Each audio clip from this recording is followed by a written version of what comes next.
bonjour à tous ceux qui nous rejoignent autour de la fête de Notre-Dame du Lot, qui venez vous mettre sous son manteau et profiter des grâces qu'elle a voulu donner en ce lieu. Alors c'est l'occasion aussi pour moi de vous dire notre prière auprès de Notre-Dame du Lot. Alors particulièrement hier en sa fête, mais voilà, tous les jours, nous recevons pas mal d'intentions de prière par téléphone, par mail, par courrier. Et vraiment, nous avons à cœur avec mes sœurs et bien sûr le Père Ludovic de les porter devant Notre-Dame du Lot. Voilà, que vous sachiez qu'on ne vous oublie pas, sachant que voilà, ce lieu que Marie a voulu, qu'elle a demandé à son fils, eh bien, il y a beaucoup de grâces, des grâces de consolation, notamment avec les bonnes odeurs, des grâces de guérison. Et voilà, toutes ces grâces, Marie, voilà, elle veut nous les donner. Donc, si on lui demande, elle nous les donnera et nous, on intercède voilà, pour vous. Et puis voilà, ce petit enseignement sur Notre-Dame du Lot, sur la Sainte Vierge, au Lot, dans l'expérience du Lot, eh bien, ça va nous permettre de faire comme les évêques de France nous y invitent, de prendre Marie chez nous et de faire de ce mois de mai un mois au Cénacle. C'est ce qu'ils nous ont demandé, puisque nous ne pourrons pas encore aller à la messe dans nos paroisses, pas avant le 2 juin. Donc que nous puissions être avec Marie au Cénacle dans l'attente de l'Esprit Saint. Et là, on pourra aller à la Pentecôte vraiment se retrouver et retrouver la messe. Donc voilà, c'est un peu dans cette perspective que nous allons suivre Marie dans l'expérience que Benoît en a eue.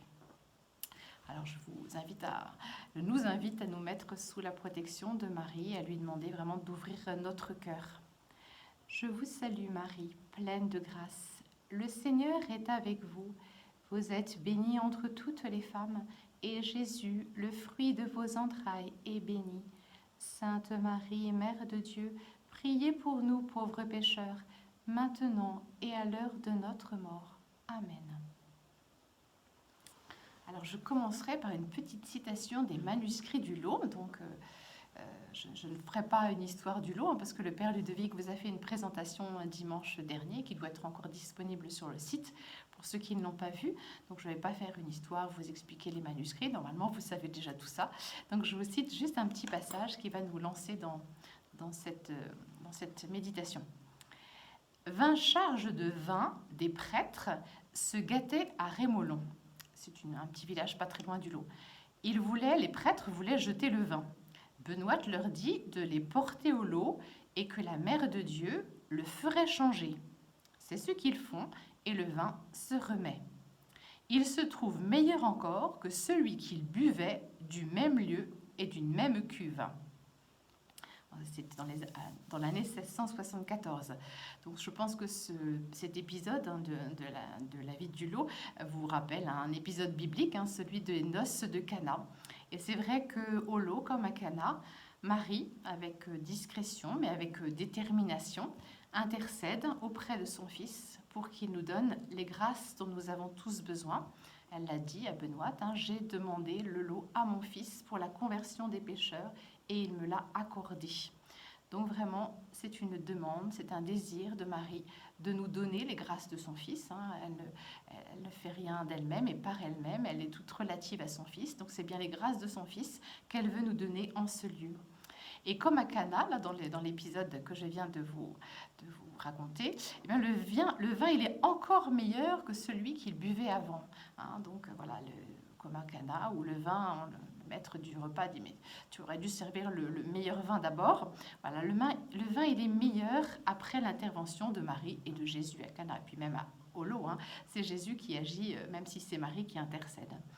Alors, ce vin qui est meilleur, ce vin qui réjouit le cœur de l'homme, comme dit la Bible, eh bien, c'est celui de la nouvelle alliance, c'est-à-dire cette vie d'enfant de Dieu, cette divinisation que le Fils de Dieu, par son incarnation, par sa rédemption, est venu nous apporter, nous acquérir.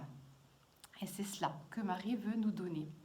Alors, qu'est-ce qui peut, dans l'expérience que Benoît a fait du compagnonnage avec Marie, qu'est-ce qui peut nous aider, nous-mêmes, dans notre vie avec Marie? Alors, Juste pour situer un petit peu par rapport à cette expérience de Benoît, je rappellerai qu'en 2008, Monseigneur Di Falco, qui était à l'époque évêque de Gap, a reconnu officiellement le caractère surnaturel des apparitions du lot. C'est-à-dire qu'il a reconnu qu'il y avait une grande cohérence entre ce qui s'était passé, ce que Benoît a pu exprimer, ce que les témoins ont vu, des guérisons, des miracles, etc. Et même toute la vie de Benoît. Et, donc, c'était cohérent avec ce que nous enseigne notre foi. Donc c'est cohérent, ça fait partie, l'expérience du lot fait partie des révélations privées, donc on ne nous demande pas, ça n'engage pas notre foi, on ne nous demande pas d'y croire, mais c'est vrai que quand on rentre un peu dans l'expérience du lot, on perçoit tout ce que ça peut nous apporter comme aide pour vivre vraiment notre vie de croyant et de soutenir la foi que nous avons bien reçue de l'Église. Et c'est dans ce sens que nous allons un petit peu voir comment Marie a éduqué Benoît et comment elle peut nous éduquer dans notre propre vie chrétienne. Alors, quand Marie apparaît pour la première fois à Benoît, quand elle apparaît à Benoît d'une manière générale, c'est le ciel qui vient visiter notre terre des Hautes-Alpes et sa présence douce et maternelle va manifester la tendresse et la sollicitude de Dieu pour tous les hommes et particulièrement pour ceux qui sont délaissés. À l'époque de Benoît, la terre des Hautes-Alpes est très pauvre et assez délaissée par même le clergé. L'évêque de l'époque est envoyé par le roi en Espagne. Enfin voilà, donc on sent que voilà, ça manque à la fois ça manque d'argent, ça manque d'activité économique, ça manque aussi de prêtres formés.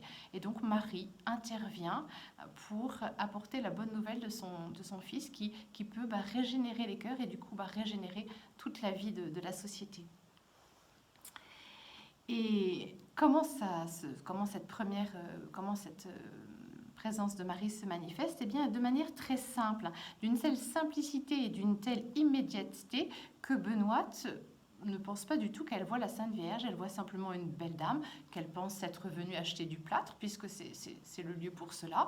Et puis elle va lui proposer de partager son pain avec elle, le pain du goûter, elle peut boire un peu de l'eau à la fontaine, voilà. Donc il y a vraiment une simplicité, une immédiateté, il n'y a rien d'extraordinaire, de feu, de flamme, voilà. Donc pour elle, c'est juste une belle dame qui est venue acheter du plâtre.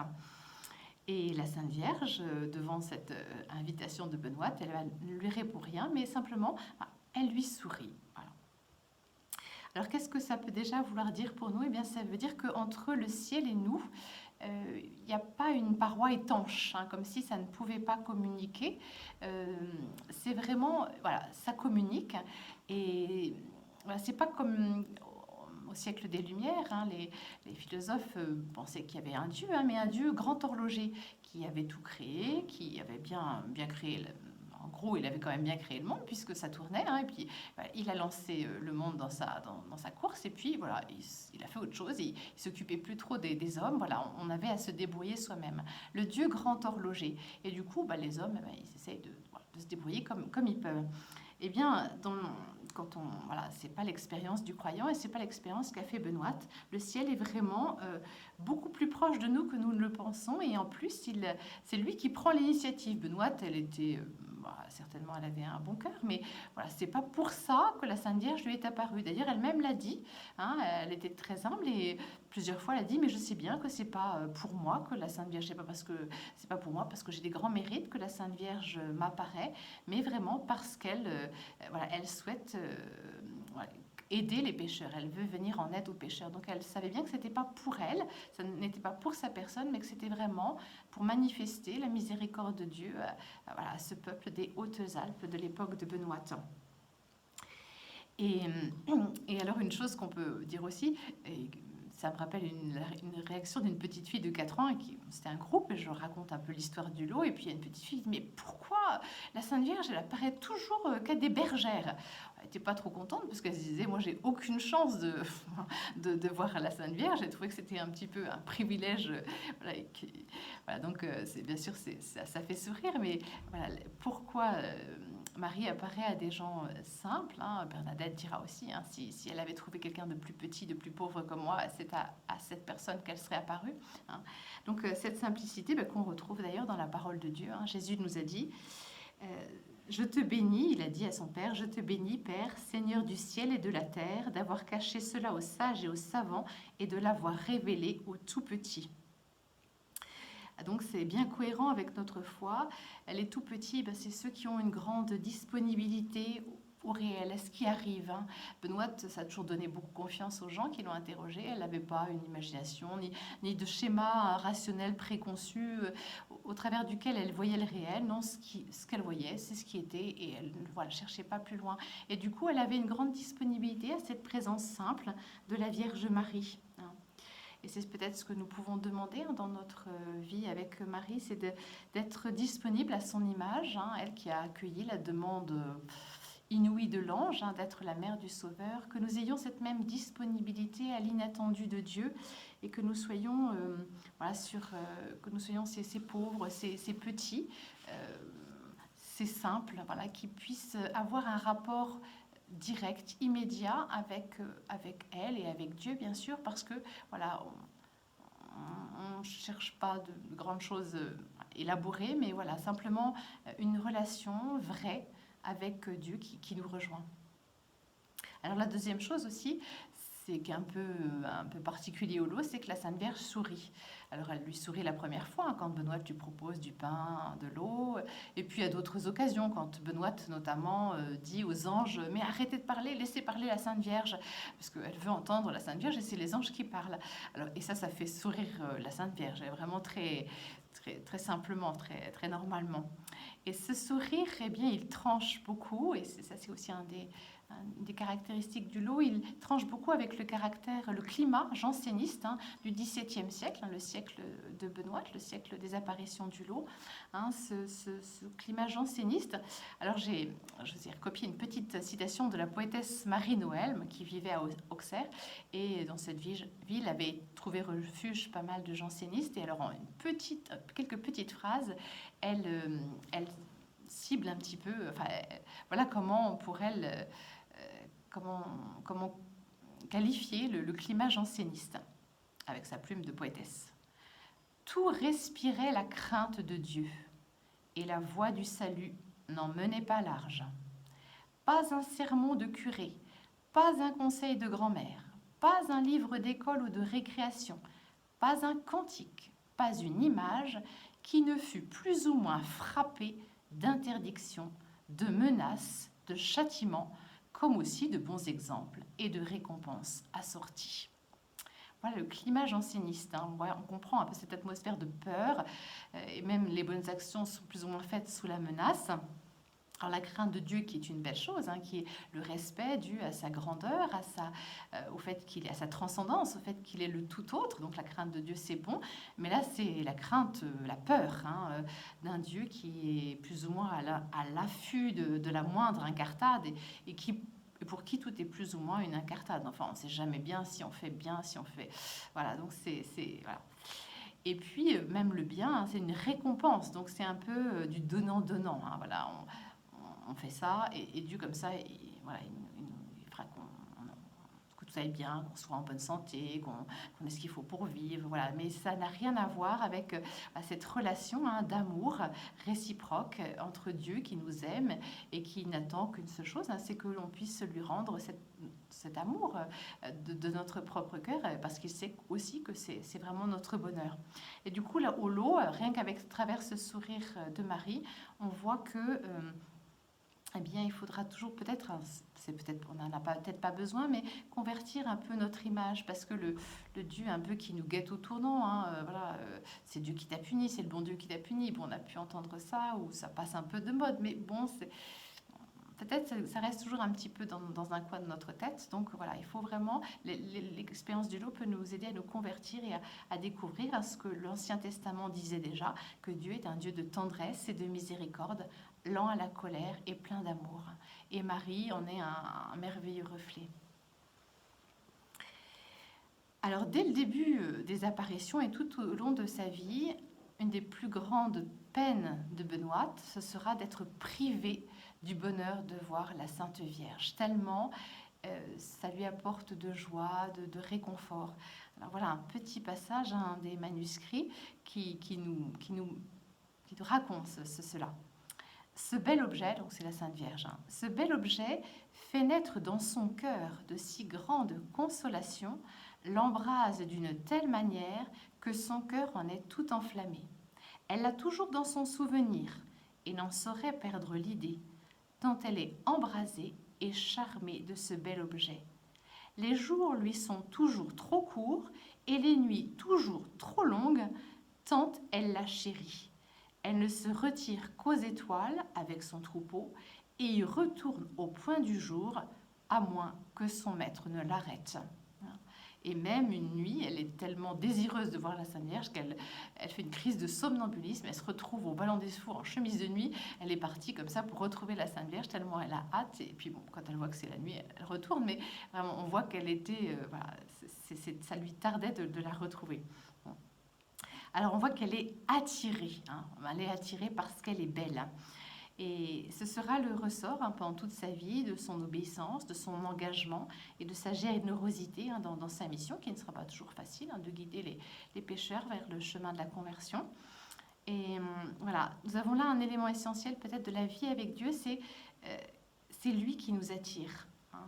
Et il nous attire par le cœur. En fait, Dieu nous invite à une relation d'amour avec lui. C'est bien de savoir son credo, de savoir des choses. Il faut se former, il faut lire la parole de Dieu, bien sûr, très essentiel, et puis lire des livres spirituels, etc. Ça, c'est vraiment bien. Mais la première chose, c'est d'abord que notre cœur soit pris, qu'il se laisse attirer par Dieu. Et sinon, il y a des gens qui lisent constamment des livres spirituels, qui vont d'un livre à un autre livre, mais rien ne change dans leur vie, ou pas grand-chose, parce qu'au fond, ils ont peut-être peur de faire cette expérience de Dieu. Ils lisent des choses qu'ils trouvent très belles, ça les enthousiasme, mais ils ne se laissent pas rejoindre profondément par cet amour de Dieu qui bien sûr, qui est une joie, mais qui peut aussi, qui va nous emmener un peu plus loin qu'on ne voudrait. Et donc ça nous fait peut-être un peu peur, mais c'est essentiel pour vraiment connaître Dieu par le cœur. Sachant que cet amour de Dieu, c'est vraiment la seule chose qui puisse vraiment combler notre cœur. Alors, bien sûr, on a d'autres, on a des proches qui nous aiment, notre famille, on a des amis, et c'est très important, bien sûr. Mais c'est vrai que par rapport à l'amour infini que Dieu a pour nous, voilà, ça ne peut pas être au même niveau. L'amour de Dieu pour nous, déjà, il est sans faille, il est de toutes les secondes, et puis il a une puissance qui n'est pas être égalé à une infinité qu'on ne peut pas trouver chez d'autres. Et du coup, c'est ça vraiment qui nous comble. Ça, c'est la deuxième expérience qu'elle fait avec la connivence, la familiarité avec la Sainte Vierge. Alors, une chose qui est un petit peu étonnante, souvent les gens demandent mais comment elle est quand ils voient les statues, est-ce que c'est comme ça que la Sainte Vierge, Notre-Dame du Lot, était ? Et on leur dit non, parce qu'en fait, Benoît, elle n'a jamais pu décrire le visage de la Sainte Vierge. Elle a dit qu'elle ne voyait pas ses traits tant il y avait de lumière. Donc ça manifeste que Marie, elle est dans la gloire de Dieu. En plus, elle est l'Immaculée Conception. Tout au long de sa vie, elle a été fidèle à cette grâce, à cette pureté qui lui avait été donnée dès le sein de sa mère. Et du coup, effectivement, elle est précieuse, Marie. Et puis elle est dans la gloire. Donc, bien sûr, la vie du ciel, Dieu, la Sainte Vierge, ce qui n'est pas Dieu, voilà, il y a quelque chose qui est différent de nous, quelque chose qu'on ne peut pas tout rejoindre en tout point, parce que nous sommes limités, puis parce que nous sommes pécheurs, et que le péché obscurcit un peu notre vue, notre connaissance. Donc ça, c'est un fait qu'il faut bien savoir. Et en même temps, l'expérience du loup nous montre que même s'il y a cette différence entre Marie, la toute belle, la toute pure, qui est dans la gloire du ciel, en même temps, elle est d'une proximité avec Benoît qui est assez extraordinaire. Alors, je vous lis deux passages qui, en plus, sont touchants, je trouve. Une fois, la dame par excellence, donc c'est la Sainte Vierge, la voyant tomber presque de lassitude, lui dit de se reposer, qu'elle garderait son troupeau. Une autre fois, la Sainte Vierge lui dit de s'approcher d'elle, ce qu'elle fit. Elle s'endormit sur le bord de son manteau. En se réveillant, elle ne voit plus la dame, ni son troupeau. Elle ne savait pas encore que c'était la Sainte Vierge. Elle ne voit plus la dame, ni son troupeau. Elle se met à pleurer en le cherchant. Elle voit la dame dans le vallon qui la console entièrement. Donc c'est beau parce qu'on voit la prévenance et la délicatesse de Marie qui voit qu'elle n'en peut plus, elle est vraiment fatiguée et qu'il faut qu'elle se repose. Et elle lui garde son troupeau. C'est merveilleux de délicatesse. Donc, non seulement le ciel se rend présent à nous, alors dans les apparitions, mais aussi vraiment dans le quotidien de notre vie, si on veut bien s'y éveiller. Donc, non seulement le ciel se rend présent à nous, mais en plus, il n'est pas étranger à ce que nous vivons et il ne dédaigne aucune dimension de notre existence, y compris les plus banales, les plus quotidiennes, comme de dormir, de garder le troupeau, de la consoler parce qu'elle est triste. Et donc le ciel ne dédaigne pas les conditions de notre existence, et c'est bien normal puisque c'est les conditions de notre existence d'homme.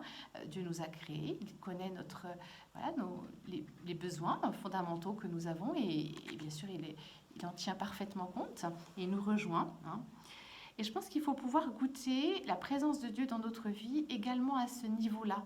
Pas juste dans les moments exceptionnels où on a des grands choix à faire, ou des grandes joies, des grandes grâces, mais y compris vraiment dans notre prière. Il ne faut pas craindre, je crois, d'entretenir Dieu, même de nos petites joies. Peut-être on n'avait pas trop envie de se mettre à un travail qui était urgent, qui rendait bien service à d'autres personnes. On s'y est mis, pour l'amour de Dieu, on l'a fait. On l'a fait, voilà. Ça, c'est une petite victoire, c'est beau, on peut le remercier le Seigneur, lui dire notre joie de l'avoir fait.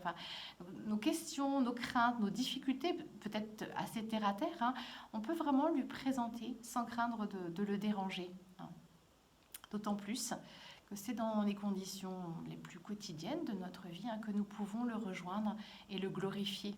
Alors une sainte qui l'a illustré particulièrement, c'est Sainte Thérèse de l'Enfant Jésus, dont on sait que, alors, entre autres choses, c'est toujours l'exemple qu'on cite, mais qu'elle ramassait des épingles qu'une autre sœur avait laissé traîner, etc. Mais que personne ne ramassait, elle l'a vu, c'était pas elle qui les avait fait tomber, mais elle les a ramassés par amour de Dieu. Et tout dans sa vie, petit à petit, elle a tout fait par amour. Et alors qu'elle est restée dans son Carmel toute sa vie, elle est devenue la patronne des missions parce que elle a mis des petits actes d'amour de rien du tout, aux yeux du monde, mais ça, c'est devenu le tissu de sa vie. Et je pense que c'est en incluant Dieu dans toutes les réalités les plus banales, quotidiennes, simples de notre vie, qu'on peut arriver à faire de notre vie quelque chose de très beau. Finalement, une belle tapisserie dont on voit peut-être que l'arrière pour le moment, donc on voit les fils, des choses comme ça. Puis un jour, au ciel, on verra l'endroit, toutes les grâces que le Seigneur nous aura données, tout ce qu'il aura fait parce que on lui aura donné un peu de notre bonne volonté. Alors je ne vais pas insister dessus, mais il n'y a pas que la Sainte Vierge qui est venue en aide à Benoît. Les anges aussi l'ont beaucoup entourée. Donc il y a beaucoup d'exemples d'apparitions d'anges qui viennent en aide à Benoît. Elle avait perdu des clés. C'était vraiment dommage pour le sanctuaire. Ça posait l'ange lui retrouve, lui pose sur son lit. Il y a plein de donc c'est pour dire qu'on est entouré de l'amour de Dieu, de l'amour de la Vierge Marie, notre mère, et puis aussi de la compagnie des anges qui sont vraiment là pour nous aider à vivre cette vie comme des enfants de Dieu, qu'elle soit belle, qu'elle soit vraiment toute resplendissante des grâces que Dieu veut y mettre. Alors voilà un petit peu les premiers pas de Benoît. Et maintenant, on va peut-être voir la pédagogie de Marie, puisqu'elle a d'abord commencé par former Benoît à sa future mission, à accueillir les pèlerins au lot et leur permettre de faire leur examen de conscience, de bien se confesser, de pouvoir être accompagné sur ce chemin de la réconciliation. Et donc, elle a formé Benoît avec une pédagogie que nous allons un petit peu regarder. D'abord, un petit passage, des manuscrits, c'est le Père Pétieux, je crois, qui écrit ça, donc un des premiers chapelains qui a pu observer vraiment la vie de Benoît. Voilà ce qu'il dit. Les litanies que Benoît sait parfaitement lui ont été apprises par celle qui lui sert de maîtresse qui lui apprend, de directrice qui la conduit et de mère qui la corrige. Alors qu'elle hésite à celles qui lui ont été apprises par une autre voie. Ceux qui l'ont connue avant ces communications avouent que la grâce a formé cet esprit qui n'était pas des plus dégagés de la matière. Voilà, c'est dit. Donc Benoît n'avait pas été à l'école, ne savait ni lire ni écrire, donc elle était loin d'être idiote, bien sûr, mais c'est sûr qu'elle n'avait pas reçu une éducation, une formation intellectuelle ou autre, voilà. Et du coup, voilà, il y a des petites nuances qu'elle ne possédait pas, voilà, des choses qu'elle ignorait. Et donc, et notamment les litanies, c'est le passage comme les litanies de Notre-Dame de Lorette que la Sainte Vierge lui a appris, elle les a sues en 4 fois, alors que pour d'autres choses, c'était très difficile pour elle d'apprendre par cœur. Donc voilà, la pédagogie de la Sainte Vierge pour lui apprendre des choses. Alors on va un petit peu voir les différents points. Le Perpétuel a dit que la Sainte Vierge lui servait de maîtresse qui lui apprend. Alors comment et qu'est-ce que la Sainte Vierge lui a appris ? Alors là, vous allez reconnaître le fameux épisode de la chèvre. Pour ceux qui connaissent le lot, c'est incontournable. Et puis les autres, ils vont découvrir. Dans les commencements de la dévotion, la Vierge Marie, pour éprouver Benoît, lui demande à qui appartenait le troupeau qu'elle menait. Benoît lui dit qu'il était tout entier à un seul maître. La bonne mère lui dit « Me donneriez-vous un mouton et cette chèvre ?» Belle dame, pour le mouton, oui, je le compterai sur mes gages. Mais pour la chèvre, non, j'en ai besoin. Elle me porte pour passer la rivière quand elle est grosse. Vous ne l'auriez pas pour 30 écus. La dame lui répond qu'elle ne l'achèterait pas. Elle lui dit qu'elle aimait trop sa chèvre, qu'elle lui donne des raisins et du pain et qu'il valait mieux les donner à des pauvres. Donc voilà, ça se clôt là. Et puis une autre fois, elle lui redemandera le lendemain peut-être, enfin la Sainte Vierge lui redemande et c'est toujours non. Et la Sainte Vierge finit par lui dire « Puisque cela vous fâche, je ne vous la demanderai plus. » Moi, c'est toujours cette réponse de la Sainte Vierge que je trouve très belle. Vraiment, ce respect de la liberté de Benoît. Et c'est ça qui va pouvoir lui permettre de lui apprendre des choses, de la faire progresser, parce que c'est ce qu'elle veut et c'est ce qui va se faire. Mais il y a un infini respect. On voit dans la manière dont elle l'a conduit, dont elle a fait progresser, pour essayer de lui faire prendre conscience des choses. Déjà, elle lui demande un mouton et une chèvre. Le mouton, elle veut bien, mais la chèvre. Ah, qu'est-ce qui coince là? Pourquoi pas la chèvre? Elle lui sert trop. Mais en fait, la Sainte Vierge, elle lui fait comprendre que c'est pas tout à fait... Elle lui sert, oui, mais elle a un attachement un petit peu trop grand. Elle lui donne du pain, des raisins. Alors on pourrait se dire, l'attachement à une chèvre, c'est pas très pécamineux comme chose. Voilà, c'est pas trop terrible. Mais ce que Marie veut lui faire comprendre, c'est qu'elle a un attachement pas ajusté. Que justement, si elle donne du pain, des raisins qu'elle pourrait donner aux pauvres, il y a une affection qui est, pour une chèvre, qui n'est qu'une chèvre, qui est peut-être pas bien posée, un peu trop importante pour ce qui n'est qu'une chèvre. Et voilà, donc ça peut être une façon pour nous, souvent on fait réfléchir les gens à partir de ce récit de la chèvre, qu'est-ce qui dans nos relations, dans les objets qu'on possède, dans différents domaines de notre vie, quels sont les objets, les personnes, les activités qui ne sont peut-être pas très ajustées à Dieu. Un téléphone portable en soi, ça peut être utile, la preuve, il me permet de vous parler et puis il permet au Père Ludovic tous les jours de se filmer pour que vous ayez la messe, donc c'est extraordinaire. Mais si c'est pour être tout le temps sur son téléphone portable et ne plus privilégier les relations personnelles, au détriment de relations virtuelles, on comprend bien que c'est mauvais. Un match de foot, en soi, c'est bien à regarder ou c'est même bien à jouer, c'est bien de faire du foot. Mais si ça nous empêche d'aller à la messe le dimanche matin, c'est plus problématique. Voilà. Et puis, il y a certaines relations qui peuvent peut-être ne pas nous faire donner le meilleur de nous-mêmes. Et voilà. Donc ça, c'est un petit discernement. On a des des objets, des relations qui peuvent nous aliéner, nous empêcher d'être vraiment nous-mêmes. Et comme dit Saint Jean de la Croix, hein, que l'oiseau soit attaché par un petit fil ou par une grosse chaîne, de toute façon, il ne pourra pas s'envoler. Voilà. Et cet envol, c'est vraiment cette relation avec Dieu, cette possibilité que nous avons d'être vraiment pleinement nous-mêmes au contact de Dieu qui nous rend à nous-mêmes. Voilà.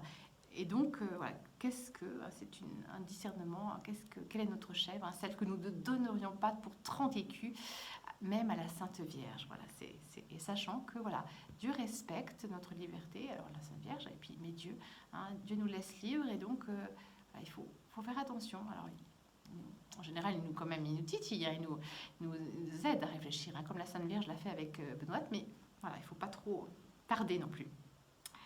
Et un autre passage que j'aime beaucoup, qui manifeste encore le respect que la Sainte Vierge a pour Benoît et pour ce qu'elle est profondément. Je vous lis le passage. La bonne mère lui apparaît à Benoît une autre fois sur le sommet d'une croix. Dans sa simplicité ordinaire, Benoît lui dit « Bonne mère, comment pouvez-vous tenir là-haut? N'avez-vous pas peur de tomber ?»« Non, ma fille, mes anges me soutiennent, et je ne suis pas si pesante que les corps qui sont sur la terre. Ne vous inquiétez pas. » Ce qui est admirable, c'est qu'elle ne lui explique pas la qualité des corps des bienheureux, pour la laisser toujours dans sa simplicité. Et voilà, la laisser toujours dans sa simplicité, alors ça ne veut pas dire que... Qu'est-ce que ça veut dire? Eh bien, ça veut dire que la Sainte Vierge, elle lui a appris beaucoup de choses à Benoît, et on verra un passage où les gens voient qu'elle change, hein, vraiment. Mais elle ne veut pas en faire un singe savant. Hein. Il y a des choses qui... La propriété des corps bienheureux, ça encombrerait peut-être Benoît plus que ça ne l'aiderait à développer sa vraie personnalité, hein, et ce qu'elle est. La Sainte Vierge va plutôt l'aider à développer son attention aux autres, sa charité, son bon sens, hein, qui va devenir un véritable sens du discernement, qui sera très pointu. Hein. On le voit dans l'histoire du loup. Après, elle pourra vraiment aider des gens qui se sont mis dans des situations pas possibles, et vraiment, elle pourra les aider avec beaucoup de calme et de sagesse.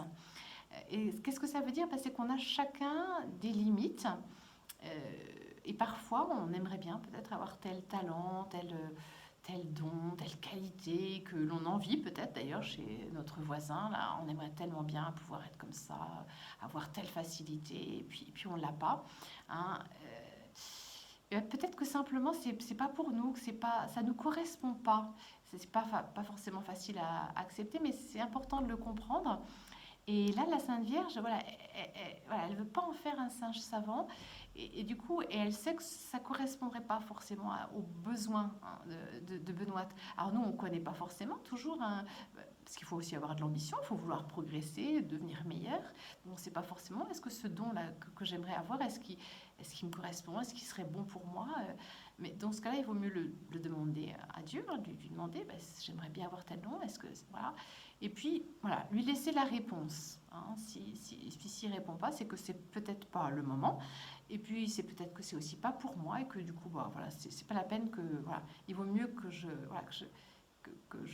j'approfondisse des qualités qui sont en moi, peut-être que je ne vois pas, plutôt que tel don que je convoite, que j'aimerais bien avoir. Hein. Donc ça, c'est important. Et là, on voit bien le respect que la Sainte Vierge a de ce qu'est Benoît, hein, et de ce qui ne serait pas tellement une aide pour elle. Un autre passage aussi où on voit la manière de la Sainte Vierge. Des ecclésiastiques demandent à Benoît pourquoi elle n'obéit pas précisément à la Mère de Dieu. Elle répond que la Mère de Dieu est si bonne et lui commande d'un air si doux qu'elle ne croit pas qu'elle le veuille absolument, ce qu'elle a dit souvent à plusieurs. Alors voilà, elle n'obéit pas parce que la Sainte Vierge lui demande des choses tellement doucement qu'elle ne pense pas que c'est vraiment un ordre, donc elle ne le fait pas. Alors, Sainte Vierge se débrouillera pour qu'elle comprenne, mais voilà. Donc il faut comprendre que la douceur de Marie n'est pas un laisser-faire, un laisser-aller, pas plus que la tendresse de Dieu, pas plus que sa miséricorde. Hein, ils ne sont pas là pour nous dire tu peux continuer dans ton genre de vie, ne change rien, tout va très bien. Non, non, non. Hein, donc ça veut dire qu'il faut comprendre un petit peu le langage du ciel, et que il y aura parfois des choses pas toujours faciles à faire. Hein. Là, en l'occurrence, pour Benoît, souvent, c'est d'aller prévenir des pécheurs qui doivent se confesser, que voilà, ils se sont pas bien confessés, ou que là, il y a telle ou telle chose de leur vie qu'il faut vraiment voilà, remettre d'aplomb. Donc, c'est pas toujours facile. Hein. Et voilà, il faut qu'elle le fasse, mais parce qu'elle en a reçu la mission, elle doit affronter la difficulté de dire la vérité, pas toujours bonne à dire, pas toujours facile, hein, mais sans l'asséner et ne pas avoir peur des réactions. Et voilà. Donc Benoît, elle a besoin de s'ajuster. Il faut qu'elle apprenne, hein, donc, grâce à l'éducation de la Vierge Marie, voilà, à mettre en œuvre ce qui lui est demandé. Et ça peut peut-être nous interroger sur notre rapport au commandement et à la liberté que Dieu nous laisse. Voilà, est-ce que voilà, on peut osciller parfois entre l'image d'un Dieu qui est père fouettard, comme on le voyait tout à l'heure avec les jansénistes, hein, et puis le bon papa gâteau aussi, hein, le Dieu qui, bon, de toute façon, bon, Dieu il est miséricordieux, il nous laissera. Non, non, non, voilà, donc la douceur, elle est là vraiment pour voilà, pour qu'on puisse s'ajuster vraiment avec le temps qui nous est nécessaire, mais pas pour rester voilà, dans notre... Et ça, Benoît a dû l'apprendre, et la Sainte Vierge l'a aidé parce que, alors, Monsieur Pétieux nous l'avait dit tout à l'heure, elle lui sert de maîtresse qui apprend et de mère qui la corrige. Alors ce qui est très beau, c'est que pour la correction, hein, Monsieur Pétieux emploie le terme de mère. Hein, donc on se doute bien que si Marie corrige comme une mère, eh bien ça ne va pas être des châtiments effroyables, corporels. D'ailleurs, Marie hein, lui interdira de se faire du mal, hein, comme c'était l'ambiance de l'époque, hein, voilà, de se fouetter, etc. Elle lui interdira tout ça. Donc la correction de Marie, voilà ce qu'elle est. Allant balayer la chapelle, Benoît vit son ange qui lui dit qu'elle souhaitait voir la bonne mère, mais que ce ne serait pas de sitôt, parce qu'elle n'a pas fait la correction à des hommes qui ont juré 3 fois dans sa chambre. Que de larmes, que de soupirs ne jette-t-elle pas durant 2 jours? Il semble qu'elle devait expirer. Alors voilà la correction hein, de la Sainte Vierge, c'est la priver de sa présence, hein, qui est une vraie punition pour elle. Hein. Et pour lui faire comprendre l'enjeu de ce qu'elle lui demande. Voyez, c'est en fait la faire entrer dans la compréhension des choses, hein, et non pas une punition, voilà, ni corporelle, ni lui envoyer voilà, une épreuve ou voilà, une tuile ou je ne sais quoi, hein, comme parfois on peut penser que Dieu le fait. Hein. On le disait tout à l'heure, c'est le bon Dieu qui t'a puni. Non, voilà. Souvent, c'est nous qui nous punissons. Hein. Quand nous faisons des bêtises, ça nous retombe dessus, mais c'est pas le bon Dieu. Et du coup, la correction de la Sainte Vierge, voilà, il faut apprendre à comprendre hein, le langage de Marie, de Dieu. Hein, les mystiques ont parfois bien parlé de ce jeu de cache-cache entre Dieu et l'âme. Voilà. Parfois, c'est aussi, donc il y a des moments, Dieu, par son silence, par certains événements qui se passent, nous fait comprendre voilà, que on n'est pas dans la bonne voie. Mais c'est toujours pour nous faire comprendre et nous faire rentrer dans une voie meilleure. Alors, elle est une mère qui corrige, la Sainte Vierge, elle est aussi une directrice qui la conduit. Donc elle va voilà, la conduire hein, sur le chemin des vertus humaines et d'autres qualités humaines et spirituelles. Alors il y a l'exemple, je ne vais pas le lire pour ne pas être trop long, mais voilà, une jeune femme lui avait dit à Benoît d'aller chercher des poires dans son verger, et Benoît en prend, voilà, elle en prend tout ce que son tablier peut contenir. La Sainte Vierge la reprend et lui dit non, il fallait qu'elle se contente de 4 ou 5 hein, poires. Hein, voilà. Et du coup, Benoît jette tout dans le ruisseau, parce qu'elle est tellement embêtée d'avoir pas bien agi qu'elle jette tout dans le ruisseau. La dame lui dit qu'il fallait les mettre au pied de l'arbre. Elle va les y rechercher, les y met toutes, mais sans en emporter une seule. Alors voilà, Marie qui commence à l'éduquer à la tempérance, hein, parce que c'est une vertu qui est un petit peu à la base de toutes les autres. Voilà. Et alors qu'en ce moment, surtout avec le confinement, on parle beaucoup de sobriété de vie, hein, de se contenter de choses simples. Voilà. Ça rejoint un petit peu cette éducation à la simplicité, à la tempérance, à la sobriété. Voilà. Est-ce que vraiment une société d'hyperconsommation, ça nous rend heureux? Ça rend tout le monde heureux? C'est pas sûr. Est-ce que c'est vraiment l'avoir hein, qui confère la valeur aux êtres, ou est-ce que c'est autre chose hein?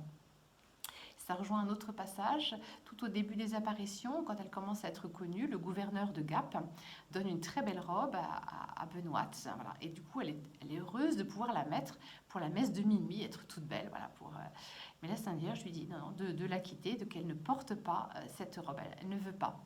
On comprend, hein, c'est tentant pour une jeune fille de 18 ans d'être bien habillée pour une grande fête comme Noël. Hein, voilà. Mais la Sainte Vierge voit le danger de se laisser détourner de sa simplicité, hein, pour rentrer dans une vanité, dans le paraître. La Sainte Vierge préfère que Benoît soit belle de l'intérieur. Hein. Pas le paraître, mais l'être profond. Et c'est comme ça que Benoît pourra aider les autres. Ainsi, on lit un très beau témoignage dans les manuscrits. On ne saurait exprimer le fruit que Benoît a fait dans ce voyage. Les bons avis qu'elle donne à chacun, surtout à ses dévotes du temps qui donnent tout à l'extérieur. Elle leur enseigne que la vraie dévotion est dans le cœur et non pas dans les dévotions d'éclat qui n'ont que l'extérieur. Voilà, hein. Les dévotions d'éclat qui n'ont que l'extérieur, alors que ce que préfère Marie et ce que préfère Dieu, c'est la dévotion du cœur. Voilà. Donc c'est ça qui est un peu en jeu dans toute cette tempérance, cette simplicité. C'est vraiment de privilégier sur le cœur, le profond, vraiment l'engagement de l'être sur l'extérieur, le paraître, les convenances. Voilà. Donc ça, c'est très important. Elle va aussi l'éduquer, hein, dans sa sensibilité, en lui disant que les prières que l'on faisait à Jésus ne lui étaient pas agréables quand on se chagrinait et qu'on était fâché, qu'elles perdaient leur force avec le chagrin. Hein, Benoît était assez sensible, et du coup Marie va beaucoup l'aider pour que cette sensibilité puisse se poser. La sensibilité, elle est bonne, hein, on a besoin d'elle pour aimer, mais que ça ne devienne pas de la sensiblerie. Et puis il faut faire confiance à Dieu. Hein. Les prières qu'on fait à Jésus ne lui sont pas agréables quand on se chagrine et qu'on est fâché. Donc s'en remettre à Dieu avec confiance et lui présenter nos difficultés, puis s'en remettre à lui faire confiance. Et c'est ça qui permettra de grandir. Alors un point qui intervient aussi souvent et puis qui rejoint pas mal le pape François, c'est l'insistance de la Sainte Vierge sur le silence, les bonnes paroles, les paroles ajustées, pas trop abondantes. Hein, donc le pape, il parle souvent de cela. Dès le début de son pontificat, il en parlait. C'était un peu étonnant que le pape parle de ça. Et en même temps, on voit bien dans le monde politique, les journalistes, les petites phrases assassines, etc., qui ne construisent rien et qui, au contraire, détruisent beaucoup. Et donc la Sainte Vierge l'aide beaucoup. Déjà, dans les 2 premiers mois des apparitions, Marie reste silencieuse. Elle lui sourit, mais elle ne lui parle pas. C'est après qu'elle va commencer à entrer en dialogue. Et pourtant, la réaction de Benoît était très bonne, hein, très aimable. Est-ce que vous voulez du pain, etc. Donc, ça montrait toute sa sociabilité. Mais la Sainte Vierge ne voulait pas la rejoindre à ce niveau-là, mais à un niveau plus profond, plus intérieur. C'est pour ça qu'elle reste silencieuse pour que tout ça se décante et qu'elle puisse, un peu comme Élie, hein, qui n'a pas entendu Dieu dans la tempête, dans le feu, dans l'ouragan, mais dans le murmure d'un doux silence. Elle lui apprend l'intériorité. Hein, et donc nous, ça nous interroge aussi sur nos rapports peut-être avec tous les moyens de communication, les télévisions, les portables, etc., qui peuvent être bons, hein, surtout en ce temps de confinement. Mais bon, est-ce que de passer 4 ou 5 heures devant la télévision, les réseaux sociaux, est-ce que c'est ce qu'il y a de meilleur? Est-ce que c'est ça qui nourrit notre intériorité? C'est sûr que ça risque de nous pousser à une certaine superficialité. Donc c'est important, si nous voulons avoir des relations bonnes, avec des bonnes relations, des relations profondes avec Dieu, bien sûr, avec la Sainte Vierge et avec les autres, le silence est premier. Donc je vous disais qu'on a vu un changement. Les gens, même au départ, dans les premiers débuts des apparitions, quand les gens ne savaient pas encore qu'elle voyait la Sainte Vierge, ils avaient déjà perçu son changement. Hein, ceux qui ont vu Benoît, avant qu'elle eût l'honneur de voir la Vierge Marie, et qui la voit maintenant, reconnaissent qu'il y a quelque chose de surnaturel. Elle a un tout autre teint, le visage serein, des yeux fort modestes, son discours plus doux, plus affable et plus engageant qu'elle n'avait jusqu'alors. Une grande retenue dans ses discours, plus affable et plus engageant qu'elle n'avait jusqu'alors. Une grande retenue dans ses discours qui sont beaucoup plus doux, elle est plus modeste, plus simple, plus arrêtée, plus posée. Voilà. Et à d'autres moments aussi, on voit que la Sainte Vierge lui demande de parler d'un ton uni, d'un ton doux. Elle lui recommande vraiment et de ne pas parler, elle lui reproche à un moment donné d'avoir trop parlé, de s'être extériorisé, d'avoir perdu le profit de sa dévotion, de ses temps de prière. Hein. L'importance du silence pour déjà accueillir les grâces que Dieu lui fait, se laisser transformer, et puis aussi l'importance du silence pour après pouvoir aborder les autres. Ces temps de silence et d'intériorité, de prière vont permettre après à Benoîte de pouvoir dire des choses pas forcément toujours agréables, hein, quand elle va devoir aller voir les pécheurs et leur dire voilà, vous ne vous êtes pas confessé de ça, et devoir un peu les aider à se confesser. Donc c'est pas facile, c'est pas surtout pour une femme relativement jeune au départ. Mais elle pourra le faire et ça va porter du fruit quand des gens qui se convertissent aux paroles de Benoît alors qu'ils avaient entendu des sermons et des sermons qui ne leur avaient rien fait. Et justement, s'ils se convertissent aux paroles de Benoît, c'est parce que justement elle parle à partir de ce silence. Et donc ça peut être, elle va pas asséner la vérité, elle va pas leur reprocher avec dureté telle chose, mais au contraire, elle va pouvoir avec douceur les reprendre et les conduire vraiment à la conversion. Et ça, c'est important. Donc le silence pour une parole ajustée. Et puis voilà, donc il y a d'autres passages, mais je vois que le temps tourne et je ne veux pas être trop longue, donc ce sera pour une autre fois. Je finirai quand même par un beau passage sur quelque chose qui est aussi très cher au lot, hein, le thème de la patience. Alors je ne vais pas le traiter parce que le Père Ludovic est beaucoup plus spécialiste que moi, donc il en a parlé ou il en parlera prochainement, je pense. Hein. Mais c'est l'éducation à la patience qui est une éducation à la charité. Je vous lis un petit passage des manuscrits. Le 26 mars, la Mère de Dieu dit à Benoît que, parce qu'elle n'a pas supporté avec patience les imperfections de ses sœurs, elle ne la verrait pas pendant 2 mois et demi, ce qui montre qu'elle la voit très souvent et qu'elle veut qu'elle soit patiente. Voilà. Donc, elle n'a pas supporté avec patience les imperfections de ses sœurs. Donc là, je vous ai recopié et je vais vous lire un passage du pape François, un beau passage dans Amoris Laetitia, la joie de l'amour, au paragraphe 92, sur la patience et son rapport avec la charité, parce que je trouve qu'il est très juste. Le problème survient lorsque nous exigeons que les relations soient idylliques ou que les personnes soient parfaites, ou bien quand nous nous mettons au centre et espérons que notre seule volonté s'accomplisse. Alors, tout nous impatiente, tout nous porte à réagir avec agressivité. Si nous ne cultivons pas la patience, nous aurons toujours des excuses pour répondre avec colère. Et en fin de compte, nous deviendrons des personnes qui ne savent pas cohabiter, antisociales et incapables de réfréner les pulsions. Et la famille se convertira en champ de bataille.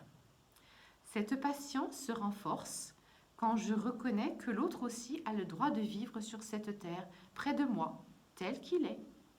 Peu importe qu'il soit pour moi un fardeau, qu'il contrarie mes plans, qu'il me dérange par sa manière d'être ou par ses idées, qu'il ne soit pas tout ce que j'espérais. L'amour a toujours un sens de profonde compassion qui porte à accepter l'autre comme une partie de ce monde, même quand il agit autrement que je l'aurais désiré. Alors ça, c'est un passage peut-être bon à entendre ou à réentendre en ce temps de confinement. On est quand même des fois tous un peu les uns sur les autres, ou en tout cas quand on peut sortir, aller, venir, voilà ça. Donc c'est vrai que parfois c'est plus difficile de supporter nos imperfections qu'on a tous. Donc là, c'est un encouragement à accueillir l'autre tel qu'il est. Et puis il a le droit d'exister. Et puis on aura toujours, si nous ne cultivons pas la patience, nous aurons toujours des excuses pour répondre avec colère. Alors que chacun a nos limites, donc les autres doivent nous supporter. Donc voilà, si on fait tous un petit peu d'effort, ça ira mieux. Voilà, je vais arrêter là pour ne pas être trop longue, en espérant que ça vous aura donné beaucoup de courage et puis de désir de vous mettre à l'école de la Vierge Marie pour devenir des êtres, comme Benoît en a fait l'expérience, des êtres plus unifiés, donc plus centrés un peu sur eux, leurs intérêts, mais qui acceptent de se mettre à l'école et à l'écoute de Marie et de rentrer dans cette école de la petitesse, de la simplicité, de l'écoute, dans le silence et de la charité. C'est ce que je nous souhaite à tous, hein, donc moi y compris, parce que voilà, je peux aussi, et je me mets encore à l'école de Marie, et ça sera toute la vie comme ça. Et puis je vous souhaite un beau temps, un beau temps de mai, un beau mois de mai, hein, au Cénacle avec Marie pour accueillir l'Esprit Saint à la Pentecôte. Je vous remercie.